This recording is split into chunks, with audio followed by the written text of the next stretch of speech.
Okay, well, we greet you again and again and again in the only name that's blessed, the only name that's glorified, only name that bears life, Jesus, King God. We again happy to make this recording and so that you, our tabernacle people, may know the hour and the time and what's going on. As I told the family about what I seen last night on TV about visionaries, people that can look in the future and decipher what is coming, what is going to happen. And we know that's Bible. The Bible says, without vision, the people perish. So that's why we feel that we want to do this clip before the elections on Tuesday of the presidency of the United States. We know that now that there's two things running here, the Roman Catholic Church and Camilla.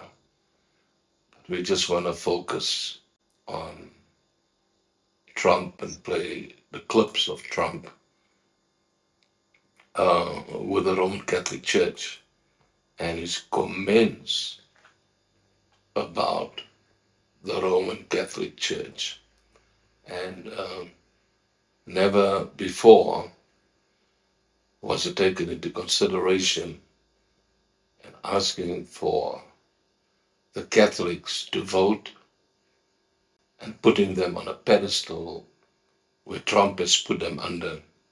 So when we mentioned this in the previous clips, I know it was a shocker because it shocked me when I saw there's two possibilities here with this elections. And I saw the Roman Catholic Church and whether it goes Camilla's way, whether it goes Trump's way, it just don't look good. So Trump has made the statements and we want to play it to you so that you know even before Tuesday, either of them spells chaos to the world. So I hope you enjoy it. I hope your eyes open. I hope you see it. I hope you go dissect the quote and quotes on the Roman Catholic Church. We know there's such a lot of scriptures to stand behind that. Revelation 17, a mark of the beast, Revelation 13, America and Rome together. So I want my people to know exactly what's taking place. And I like what somebody else says. It says, well, remember, if it don't come to pass, there's still another election in front of us. The prophecy stands. And I want to say why. Because in spite of the prophecy and the vision, it might tarry, but it says wait for its fulfillment. Now we've waited 91 years for this prophecy. Could it be the time? And we saw that the Jubilee, 70th Jubilee has finished last week. And Friday we seen what happened with the bombing of the Jews. And I also like to say Monday that's passed was also a good date for us because That was the date when Brother Branham laid hands on me in Maranatha Park. So everything was a cluster, everything was together. So I pray that this will be a blessing for you. Amen. Thank you. From that time, Brother Branham says, 1960, the 7th month, 16th day, he says, thus saith the Lord. In other words, God said it. Not Brother Branham. God said it. There'll be a woman rule before the end time. Listen here, before the end time. She'll either be president or vice president or the Roman Catholic Church. Listen, there's 3 important points in this quote. Point number 1, before the end time. Why does he say before the end time? Because the 7th vision is the end time. The A-bomb, the 7th trumpet, Revelations 11:14. The 3rd woe cometh quickly. It comes quickly after her. That's the end. Remember that. So her coming in is not the end of the world. Get me straight, please. But the bride is gone then when this happens, when the bomb falls, when that woe comes. Remember, the bride is gone before the end of the world. In other words, she won't see the end of the world. So Brother Branham says a woman will rise. He says she'll be president or vice president. Well, she's running for both. She already fulfilled the one. She is and was the vice president. And now she's running to be a candidate for presidency. So the quote is running with God's will so far. We're going to bring this back again to you. Her rise was 1990, Deputy District Attorney, 2000, Courtroom Prosecutor, San Francisco, 2003, District Attorney, 2010, General Attorney, 2016, U.S. Senator, 2020, elected Vice President, 2024, President candidate. Isn't this scary?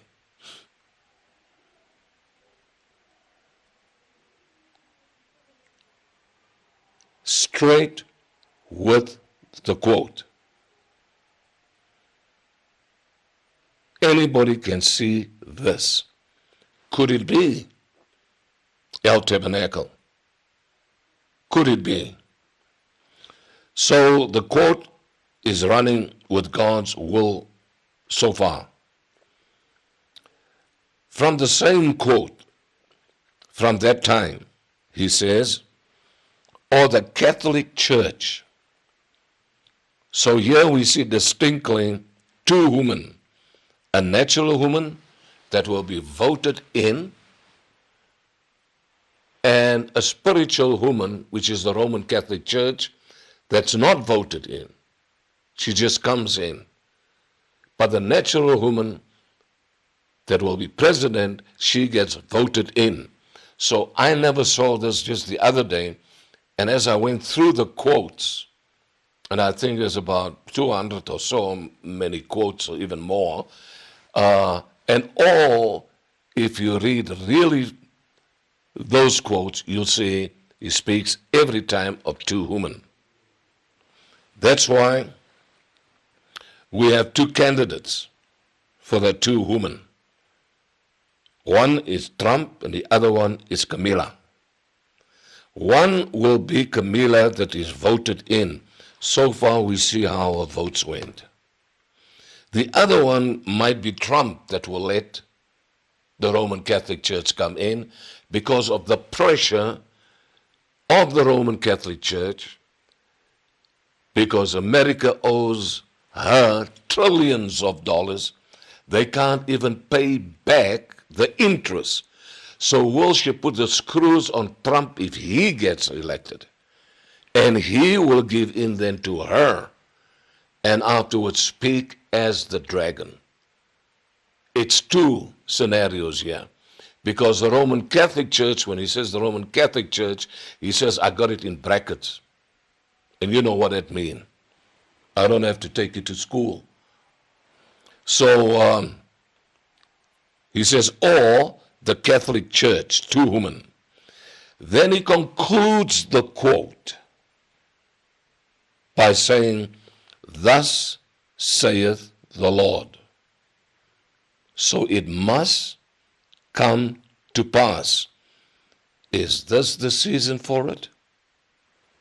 You might have to check that thing out. President Trump, we are so honored to have you join us in front of this very, very important faith summit. You are my friend, and I am so blessed to have been a part of your life. Some people don't know, for over 24 years as a part of, I feel, not only family, but your pastor and an advisor. And I got to work in the White House and represent People of Faith as senior advisor to Faith Initiative and Opportunity. One of the greatest honors ever. We have thousands of pastors here and faith leaders, and their number one issue that they want to know about is, what about your faith? We're going through a lot of problems in our country. If you take a look at the anger, the problems that we have, and a lot of it is that it's less based on religion now than it was 25 years ago and 50 years ago. And I mean, we were people would say, a Christian and really religious, even other faiths country. And that seems to be heading in the wrong direction. And I think as that goes down, I think that our country goes down. I really do. I think this is a country that needs religion. It's like the glue that holds it together. And we don't have that. That's why you are the most important people, and I'm not sure you even realize it. And they're trying to hurt you. They're trying to stymie you. This new administration, this new radical left group of people, and it's not so new. It's been around for a while, and they are people that are not nice people. If you happen to be Catholic, we don't have too many Catholics here, maybe, but boy, they are persecuting Catholics. I actually said, how could a Catholic possibly vote for Kamala? How could that? I mean, the level of anger and the level of vitriol. You know, when you see what's going on with the FBI and the Catholic Church, I say, what is happening? And you know, the expression is that you're next, because everybody's next with this group. And they have a very bad agenda, and we have to stop it, and we have to win this election. I think winning this election, I think it's going to be the most important election in the history of our country. Absolutely. Thank you, everybody. Well, thank you very much. It's an honor, and we are doing well. By the way, the votes are starting to come in. You got to get out and vote. And Catholics, you got to vote for me.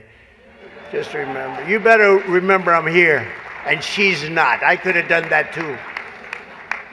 But you do something that's incredible, the Catholic Church, you're helping the poor, educating children, and supporting the vulnerable.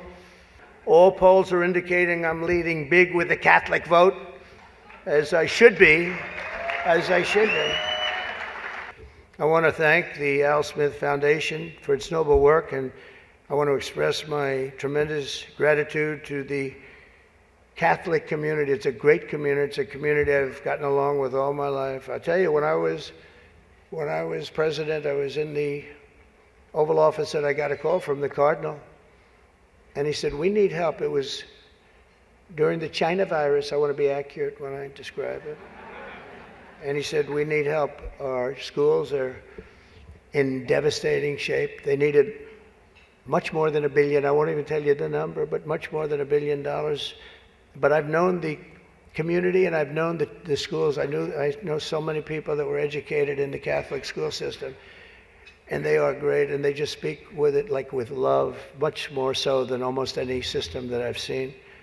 And he said, "Sir, we have a big problem. We need a number of billions of dollars, or we're going to have to close down the New York school system, the whole system in New York." And I said, "Give me 15 minutes. I think I can find it." And we gave him billions of dollars. And you know what? He stayed open, and they thrived. And to this day, I hear you did just about the best job there is in education. So, and that was always an honor. That was always. And every time he sees me, he says, "Thank you very much." I said, "I know what you're talking about, but we worked together. We were a good partnership, right? We got that money in about 15 minutes. Billions, and it was put to very good use." But I just want to thank everybody. This is a special evening. Less than 3 weeks to go till Election Day here in the United States, and the race for president appears to be tightening. There's a new National Catholic Reporter poll showing Trump up among Catholics in 5 of the 7 swing states. Tonight, the former president and current GOP candidate talks with me again about the issues important to people of faith, about life and those multiple assassination attempts. We met at the 79th annual Al Smith dinner for the Archdiocese of New York, a dinner his opponent, Vice President Kamala Harris, has declined to attend. Here's my exclusive interview with President Donald J. Trump. Mr. President, I'm delighted, first of all, that you made the Downton Abbey auditions. I think we're going to fit in nicely. We're at the Al Smith dinner, of course. Tell me, why did you decide it was important to be here, and what message is Kamala Harris sending by not being here to Catholic voters? Well, I think you're honoring the Catholic Church, and, you know, I've been a longtime supporter, and I'm surprised she's not here. I think she's the first one in decades, actually, to miss it as a candidate. It was always been a tradition. So I'm happy only that the Catholics are going to vote for Trump now. But no, look, I have a special relationship with the Catholic Church, and I think it was very important to be here. Yeah, I've been noticing on your social media posts at your rallies, you're playing the Ave Maria. You're posting "Happy Birthday, Mary," a St. Michael prayer to ward off evil. Is that telling voters something about your spiritual journey? What is that? No, I don't think so. It's just beautiful to me. I mean, I look at the whole thing, the words and the pictures. The pictures are so beautiful. And yeah, I put up some stuff. Somebody else asked me that same question. Yeah. And it's really that I think it's really very beautiful. Okay, in 2020, you told me I am a pro-life candidate. Mm-hmm. In the interim, you got rid of Roe v. Wade, and you've said, "I've returned it to the states and people have to follow their heart." Sure. Some of your supporters are saying, well, Trump is pro-choice now. What would you say to them? No, I am like Ronald Reagan before me. The exceptions are very important to me, and that's the life of the mother, rape and incest. Mm-hmm. And not at all. I'm very proud of what we did. Everybody wanted it to be back in the states where it belongs, and the states are voting. And frankly, some of the votes are very liberal by comparison to what people may have thought. But it's now back in the states. It's an issue that's torn the country apart for 52 years. And now, and everybody wanted it, Democrats, Republicans, conservatives, liberals, everybody, and all legal scholars wanted it back in the states, and now we did that. And I have to tell you, I give great credit to brilliant Supreme Court justices. We had 6 brilliant Supreme Court justices, and they had great courage.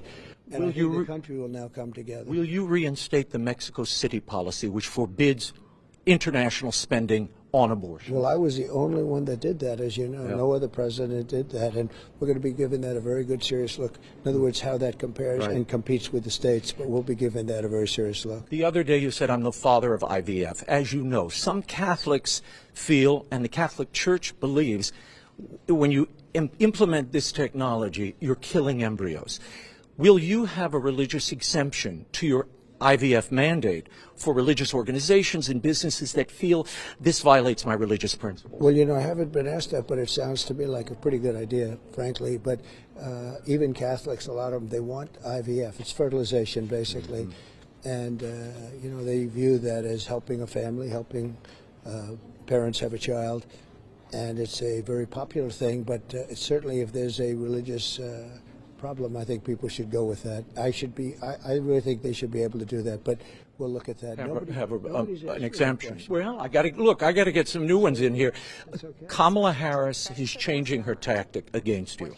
She said to Brett Baer, my colleague, the other night, you, President Trump, are targeting Americans. You're calling them the enemy within, and you're turning the military on the American people.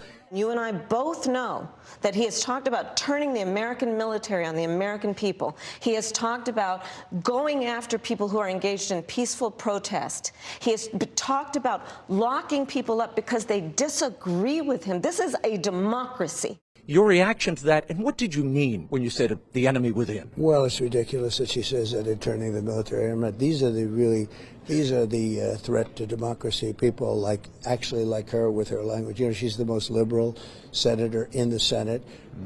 Not as smart as most of them, but she's certainly more liberal. And she likes to say that, turning the military, how ridiculous is it? But I will say this, the enemy from within, we do have an enemy from within. We have people that are, I think, more danger to our country when you see the radical left programs that they're espousing. And we have a true enemy from within. They hate when I say that, but whether we like it, and I think in many ways it's more dangerous from the outside enemies that we have. I want to talk about immigration for a moment. The church teaches welcome the immigrant. It also teaches that a nation has a right to protect its borders for the common good. How do you, President Trump, balance welcoming the immigrant with locking down the border and the deportation promise you made? Well, as you know, we had the strongest borders we've ever had just 4 years ago. We had the most powerful, the strongest. We let people in, but they have to come in legally, and I don't think that's changed. We want people to come into our country, but they have to come in legally.